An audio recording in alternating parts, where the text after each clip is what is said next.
And here's one of the first myths. I call it a myth, absolute myth. That the indigenous natives of the land are what some people call Palestinians, Arabs, Muslims, that have lived there for centuries. And the Jews in the 19th century and the 20th century began to move there and displace them. No different than the Europeans who came to the United States or to America and displaced the Indians, the indigenous natives of India, of America, as the Australians did to the indigenous natives, the Aborigines in Australia. That's the story. Is that true? Absolutely not. On several accounts. But first, let's spell it out. You hear, Israel occupied. And that's why they argue from the river to the sea, because it's all been occupied. And you find videos and narratives told about how the Jews displaced the olive groves of people living there, of a thriving commerce and economy, Palestinians. And slowly took control and essentially kicked them all out. But there are a few million left and they want their land back. Sounds very logical, very rational, sounds very ethical actually. What's wrong with the story? It's absolutely not true. That's what's wrong. Firstly, it's not the Jews arrived in the 19th and 20th century. The Jews have been there from the beginning of time, long before there was Islam, long before Christianity was born, long before anything. How do we know that? Go to the Bible, one of the oldest books in history, a Bible that's accepted by the Christians and by the Muslims, and read the book of Genesis. The book of Genesis that says that Abraham came from what is today southeastern Iraq, and made his way to this land called Canaan. And God says to him, this is the land that I promise you and your children. Abraham purchased land. He wanted to make sure that he owns it. Then, to make a long story short, the Jews, because of a great famine, went down to Egypt. And they got stuck there and they were enslaved by the Egyptians. By the time they got out, hundreds of years later, and came back, which is the major story of the Bible, the 40 years that they traveled through the Sinai wilderness, they came back, they were displaced, occupied. Land that was bought with blood, sweat, and tears and money. And everyone knew it. But they thought the Jews stayed, the Jews left, that's it. And they had to go to war to reclaim their own homes. And they lived there for hundreds of years after that. And we have the story of the first temple and the second temple. The first temple destroyed by the Babylonians, and again they expelled the Jews for a short period of time, 70 years. But some Jews remained in Babylon and other countries. Then they came back and rebuilt the second temple. Destroyed 420 years later by the Romans. And they exiled the Jews and they changed the name of the city of Jerusalem. They wanted to leave no memory. If you go to the tunnels under Jerusalem, you can actually see their efforts to destroy what Herod had built. He built a plateau. He built a plateau in order, because it was a mountain. They had to build the temple on a solid ground. So he built essentially a structure. And you can see it, how they tried to destroy the structure. There should be no remnant. But they couldn't. The Western Wall remained, as did others, besides the memories. They were talking now almost 2,000 years ago. And prior to that, another 1,800 years. It's 19th century, it's not 20th century. We're talking about where anyone living in that region was even born. The Jewish people in an unbroken chain. And even when they were exiled by the Romans, some still remained. But not just that, Jews everywhere continued to pray east toward Jerusalem, toward Israel. Mention Israel and Jerusalem in every prayer. Next year in Jerusalem, the Shana Haba B'Yerushalayim said at the end of every Passover Seder, said hundreds, and every wedding ceremony, breaking a glass, remembering Jerusalem. You can check this out all on your own. As I said, don't take my word. It's thousands of years. So to say, create a myth that the Jews suddenly that Jews suddenly came and the world had sympathy for them because of the Holocaust and other persecutions. And it was the Balfour Declaration and the UN vote that gave the Jews a homeland is absolute myth. If anything, you could say the Balfour Declaration and the UN confirmed something that was always historically known. At most. And even that, Israel did not begin in 1948. The land of Israel began 3,800 years ago.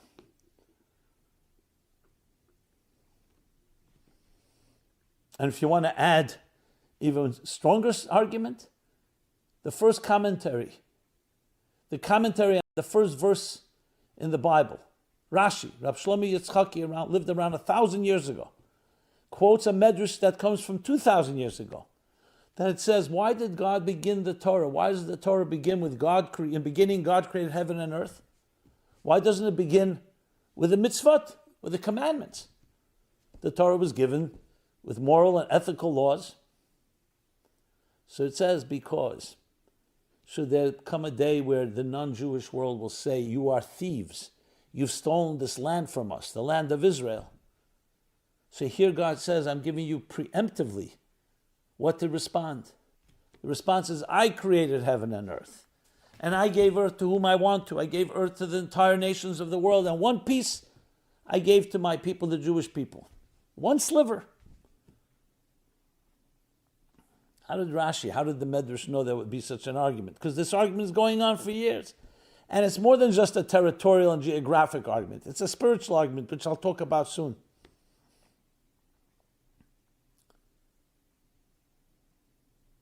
Did other people also live in this part of the world? Well, listen, once the Romans exiled the Jews, slowly some people ended up there.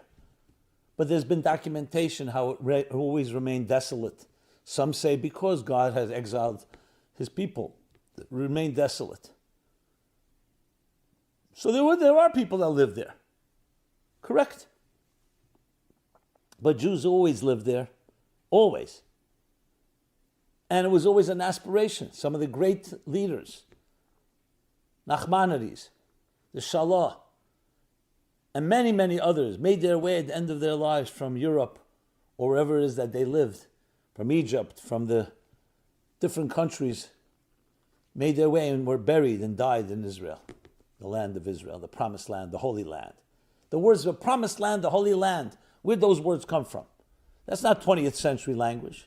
That's not 19th century language. I know it makes some people uncomfortable, which we'll soon talk about the Western world's academic biases on this matter. But we know those words, holy land, promised land. Everyone knows exactly what you mean when you say those words.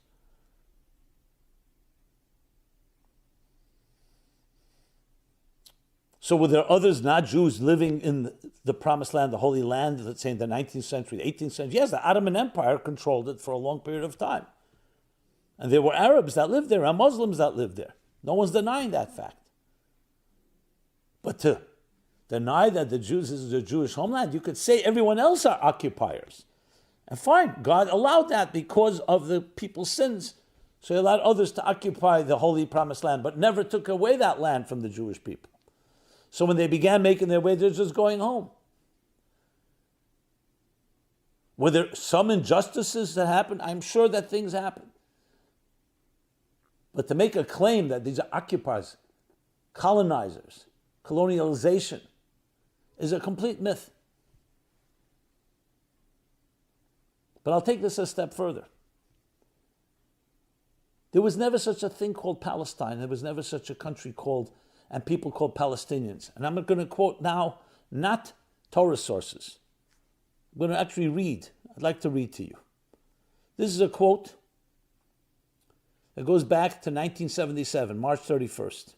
The Dutch newspaper, Trouw, I hope I'm pronouncing it correctly, published an interview with the PLO's executive committee member, Zahir Musain. Quote, the Palestinian people does not exist. The creation of a Palestinian state is only a means for continuing our struggle against the state of Israel for our Arab unity. In reality, today there's no difference between Jordanians, Palestinians, Syrians, and Lebanese.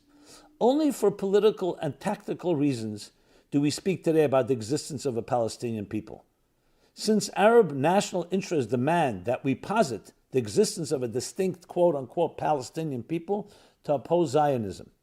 For tactical reasons, Jordan, which is a sovereign state with defined borders, cannot raise claims to Haifa and Jaffa, while as a Palestinian, I can undoubtedly demand Haifa, Jaffa, Beersheba, and Jerusalem. However, the moment we reclaim our right to all of Palestine, we will not wait even a minute to unite Palestine and Jordan. Okay. Quote number one. Let me go to another quote, if I may. Again, you can check these out on your own. This is a quote from Joseph Farah, an Arab-American journalist. Quote, "Isn't it interesting that prior to the 1967 Arab-Israeli War, there was no serious movement for a Palestinian homeland?" Well, Farah, you might say, that was before the Israelis seized the West Bank and Old Jerusalem. That's true. In the Six-Day War, Israel captured Judea, Samaria, and East Jerusalem, but they didn't capture those territories from Yasser Arafat. They captured them from Jordan's King Hussein. I can't help but wonder why all these Palestinians suddenly discovered their national identity after Israel won the war. The truth is that Palestine is no more real than Never Never Land.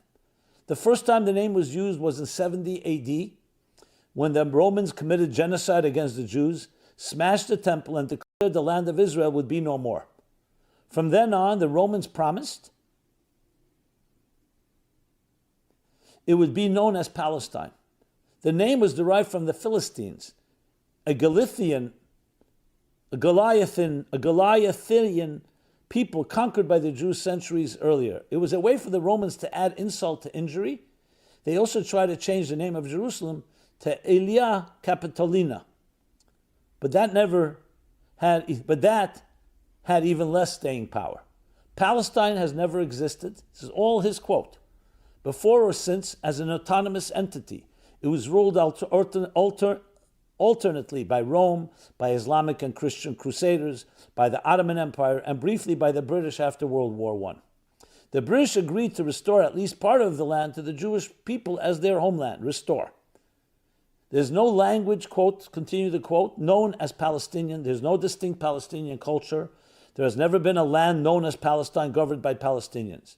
Palestinians are Arabs, indistinguishable from Jordanians, another recent invention, Syrians, Lebanese, Iraqis, etc. Keep in mind that the Arabs control 99.9% of the Middle East lands.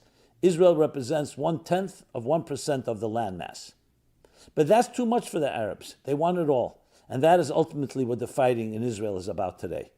That's what he writes. Greed, pride, envy, covetousness. No matter how many land concessions Israelis make, it will never be enough. And finally, I quote Professor Bernard Lewis of Princeton, an eminent authority on the region. From the end of the Jewish state in antiquity to the beginning of the British rule, the area now designated by the name Palestine was not a country and had no frontiers, only administrative boundaries. It was a group of provincial subdivisions, by no means always the same, within a larger entity. So the alternative narrative is a very convenient one, but simply untrue. I want to add this.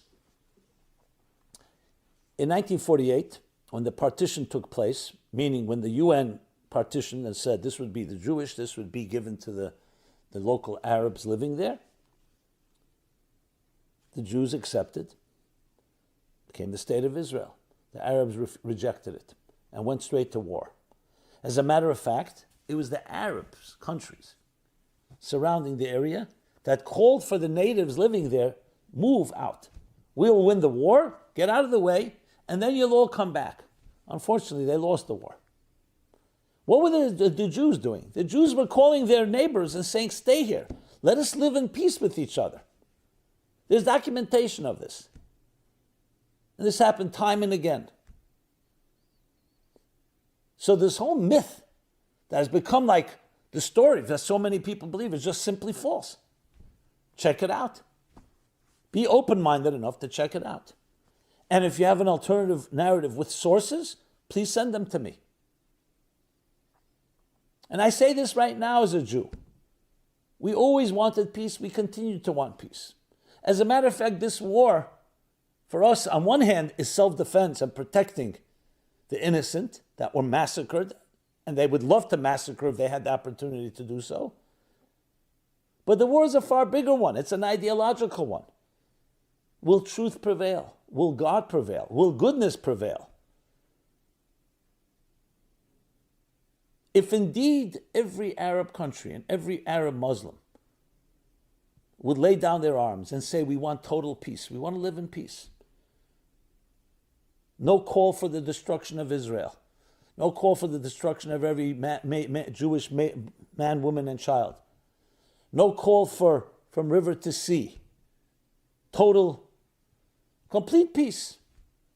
Check it out, see what would happen. That alternative was never pursued.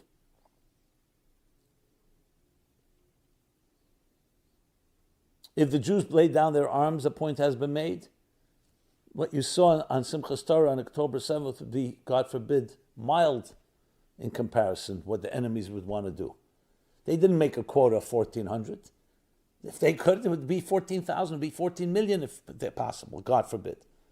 I don't even want to say the words, I already said them.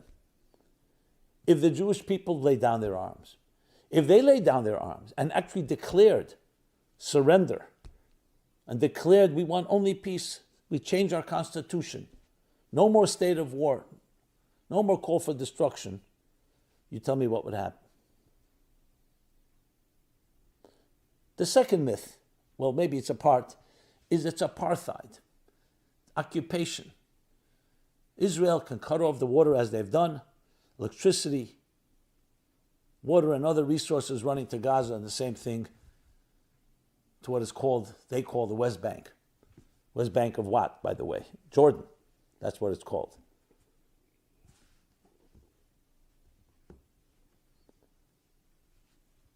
The only reason Israel has done that because they have the ruling party has called for its destruction.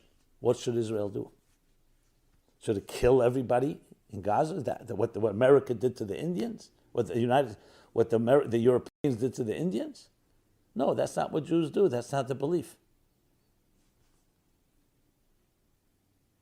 When you call for the destruction of your neighbor, the neighbor has only two options: either to kill you and go to war with you, or to protect itself. And part of protecting itself is not allowing you to build an army that can then destroy you. Here, without even having what they call the second two-state solution, without a second state, look what happened. Imagine there was a second state with people calling for your death. So the first thing we have to acknowledge is that the Arab and Muslim world, every one of them has to declare peace, absolute peace. No conditions, unconditional. Which teaches us another lesson in war. Look what happened at the end of World War II. Yes, the Allies had to destroy Berlin, Dresden, of course, Hiroshima, Nagasaki. Many civilians were killed because they refused to give up. So the only solution was to destroy them completely as much as possible and then demand unconditional surrender. Why unconditional surrender? Why not conditional surrender? Let them save their face, let them save face, let them have some pride. Because if you allow the loser to feel there's even 1% hope, they will never go away. They have to be completely destroyed. Unconditional surrender, the winner, after what you've done, what you've perpetrated, the winner dictates the terms. And look today, 80 years later, Japan and Germany have been rebuilt into powerful countries, allies with the United States, with the allies with Israel. How's that possible? They were such enemies. Because strength is what's necessary when there's evil. When something's done wrong, no, you don't compromise, you don't negotiate. Appeasement, as Churchill as well said, is feeding the crocodiles in the hope that you'll be eaten last. No, there's no room for that. That's a mistake which is not necessarily the time right now to discuss, that Israel made in 1967 and 1973 and many times again. And look what happened. You let your guard down with a sworn enemy. Remember, a state of war does not mean that you're fighting all the time. It means that someone has declared war on you, and you never know when they're going to attack. That has never been resolved. There are countries that have in a state of war with Israel. They just don't attack because they can't.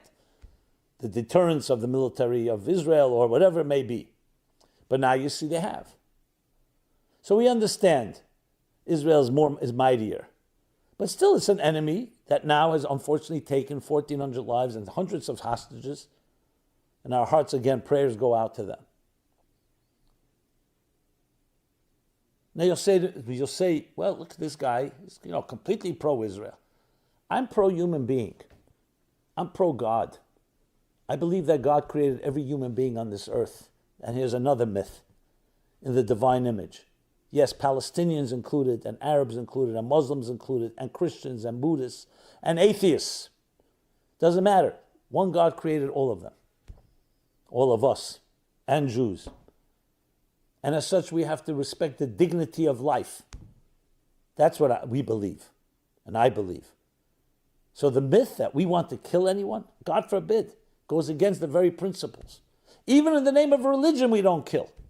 On the contrary, you want to influence someone spiritually? Inspire them. Abraham, our great-grandfather, he prayed for infidels. He did everything possible through love. I'm not sure how some of his grandchildren took a very opposite approach in the name of religion. Abraham would be appalled if he saw this type of behavior. So we can discuss it, that it's, I don't want to call it misplaced, that's a mild word. It's an obscene distortion of religion if you can kill a child of God's. When I say a child, I mean every innocent man, woman, and child. Yet another myth. I understand their religious passions. And some people argue that the very fact that Israel is controlled by Jews, and this is yet another myth, it's not about displacement, it's because it's considered a desecration against Allah. Because the Muslims are the chosen people, and as long as anyone even controls 1 inch, it's a desecration. Because Allah wants the Muslims to control. This is the thinking of many, many people, more than you may imagine. But the Western world does not want to accept it's a religious war. The Western world does not want to hear about the Middle Ages. They thought that was the past. So it becomes down to this simplistic, childish approach that they're oppressed and the Jews are the oppressors. Think of the irony. If you had to choose one people who've oppressed throughout history, more than anyone else, and the greatest minority of oppression are the Jews. They're also the only ones that lasted and continue to be oppressed. Whether you go back to the ancient Egyptians, or I mentioned the Babylonians and the Romans, and in between the Assyrians and the Greeks and the Persians and the Ottomans and the Crusaders, and then later the Spanish Empire that expelled and banished all the Jews in 1492. The pogroms, the inquisitions, and the Holocaust. That Jews are now the oppressors is beyond me. And my heart goes out, literally, to every innocent civilian, whether it's in Gaza, whether it's in the West Bank, whether they are Muslim or Christian, or whatever faith or no faith. But then you start wondering, what means innocent? 100 million Germans were not all murderers, but they were all complicit. The Nazi party was a minority, but they voted them in and they became the controlling party. Hamas is the controlling government in Gaza. So even if you say they're a minority, but did the people elect them? Are they supporting them? Are they protesting? Or you could say they're being terrorized by Hamas. That's possible. There are totalitarian regimes that terrorize their majorities. But why is that not being discussed? Instead, the myth, the story that Israel is doing what was done to them. They're killing children. That's not the story. The story is Israel's protecting innocent people. And yes, and Hamas is using the civilians, terrorizing them, that they can't even speak up, using them as civilian shields. Where do you think their headquarters are? It's enmeshed, entangled. Obviously, that's the smartest thing to do for people like that. We never do such a thing. Who would put military headquarters under a hospital or an old age home or with their children, schools? But they do. So who's abusing their people? And then what about all the entire region? I quoted before. Let's say that these people living there have been living there. They're not Jordanians or Syrians at this point. Why are their brothers and sisters not absorbing them? Do they dislike them, or are they using them as pawns? When close to 1 million Jews were displaced from Muslim countries and Arab countries in 1948, in those periods of time, what do you think happened to them? Israel absorbed them. Actually, that made Israel far stronger, interestingly. Why is no one talking about that? Why is that not part of the moral imperative here? When you put it all pieces together, you're going to have a combination of serious anti-Semitism, which is irrational, but dresses up in all kinds of garments and arguments, falsehoods and myths. Am I saying that everything Israel does and every Jew has been perfect in history? Absolutely not. I'm sure crimes have been done. But the narrative, let's frame the narrative, the history of the Holy Land. What's a myth and what's true? That's what we're discussing. So you'll say, so what's the solution? I'll tell you, as a simple layperson, what I think is the solution. You cannot have peace if someone's calling for the death of every one of your citizens.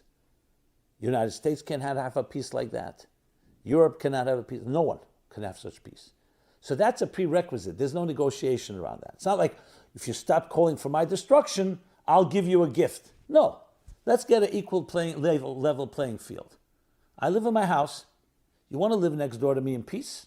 You need to stop calling for my destruction. That's a non-starter if that is not on the table. And that's across the board.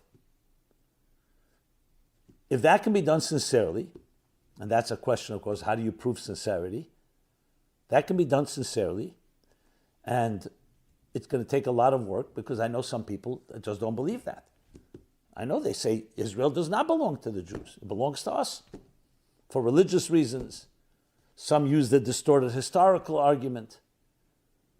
But the religious reasons are the hardest one, because you could say the religious reasons, it makes no difference if it's your homeland for 3,800 years. Now God wants us to have it. Well, you know what? So then you have an argument between the Bible and your version of what you want God to do. You want to live in peace, that has to be a level playing field. If you can prove sincerity on that level, and until then we have to obviously enforce it, because we can't just trust someone will just come and tell me, yes, I wanted your destruction for now the last 75 years or last 700 years, and now I don't want destruction anymore. Let's just make peace. I wouldn't trust them, and we shouldn't trust them. But let's, for argument's so therefore initially you need to have every deterrent possible, military and so on, to make sure they're sincere. But let's say, for argument's sake, sincerity. Let's make that the people in Gaza rise up, eliminate Hamas, support the elimination of Hamas, meaning exposing where they are, where they're hiding. The hostages are released, and the Gazan people say, now we're at your mercy. Hamas is gone. What do you think will happen? If Gazans are serious, so elect a peaceful leadership that is sincere, prove that sincerity, and what do you think will happen? Israel will attack? Of course not. And if that sincerity is proven, fine. Build up your life. Would I give them a state? I would not make a state, because a state would just allow them the ability to rebuild a terrorist and military activities. That has to be proven. That's in time. Trust has to be built up. And Israel should declare once and for all, we tried everything, but you've remained our enemies. You still wanted to kill us, and you still kill us. From now on, it's the rule of law that rules this country. Meaning, in the United States, if somebody kills an innocent person or somebody doesn't want to abide by the laws of the land, what do? They deport him. That's what Israel should do. You want to live in peace here, you have all the rights.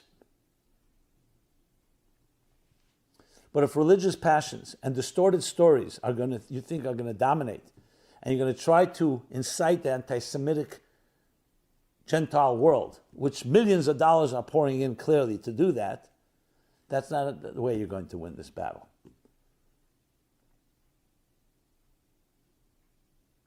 So there are many other myths that we can talk about and truths. But I wanted to cover the main ones that are clearly being presented. And my goal, obviously, someone who's a hater and can't even hear what I'm saying, obviously I don't think I could change their mind. But my goal is I'm reaching out to you, an open-minded person. Maybe you have some biases, just as all of us have. But open yourself up, check it out, research it. I will reserve another video class or video talk about the academic circles of how they have been caught up in this propaganda war. And many of them are actually leading the way.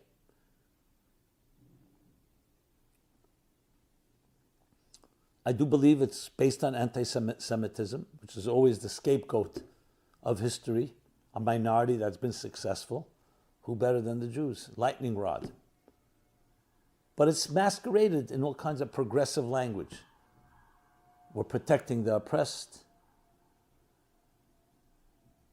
But why do you selectively choose the oppressed? Only when you decide they're oppressed. Or as George Orwell put it, they don't love the poor, they hate the rich. They don't love the impoverished, they hate the successful. For whatever psychological, distorted, thwarted thinking those people have. But we'll talk about that. There's more to talk about.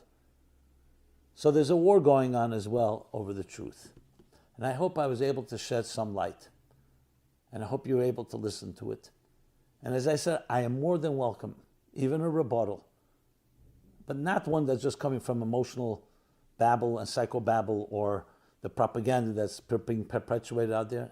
Think it through. Look up sources. Let's engage in a conversation. There are ways to disagree in civil ways. I don't have to kill you, you don't have to kill me. We don't have to, character assassination is not necessary either. And hopefully we can shine light. And light and truth in darkness is just as powerful as the most powerful weapons. Because clarity gives you confidence. Clarity gives you direction. And I truly pray and hope that every human being, 8 billion people, I wish I could say it about the Hamas murderers, but they too were created in the divine image. But people can betray their destiny. They can betray themselves and their calling. But 8 billion of us should allow our divine image to shine forth. And understand we may disagree, but it's harmony within diversity. We can be diverse, but we have harmony because we all are looking something greater than ourselves. We're not worshiping our interests. We're not worshiping our beliefs. That's ultimately what Abraham, yes, Abraham unites us all, the father of all nations. And we read about him now in these week's chapters in the Torah, in the Bible. The father of all nations, what did he advocate? What did he pioneer? Love, unconditional love. Virtue, justice, the antithesis of self-interest, including religious self-interest, including religious distortions and fundamentalism. That's what he taught to all his children, Ishmael, Isaac, and then Jacob and Esau. And ultimately his teachings will prevail. What he was taught and what he taught will prevail. Hopefully faster than slower, and hopefully that all of us will be part of the unfolding drama that will lead to a personal and global peace and redemption. Thank you. This has been Simon Jacobson, meaningfullife.com/War in Israel. For many resources where you can comment, feedback, thoughts, please share with others. Our website, meaningfullife.com, our YouTube channel, please subscribe. And yes, my heart goes out to each one of you. We're all souls on this glorious journey, But part of our lives is also to shine light. But part of the life is also to deal with the darkness and to shine light in the name, if it's necessary, militarily, but above all, spiritually, the spiritual war of clarity, hope, confidence, strength, that we will ultimately prevail. Thank you, and be well. This program is brought to you by the Meaningful Life Center. Please help us continue our programs. Make even a small contribution at meaningfullife.com/donate.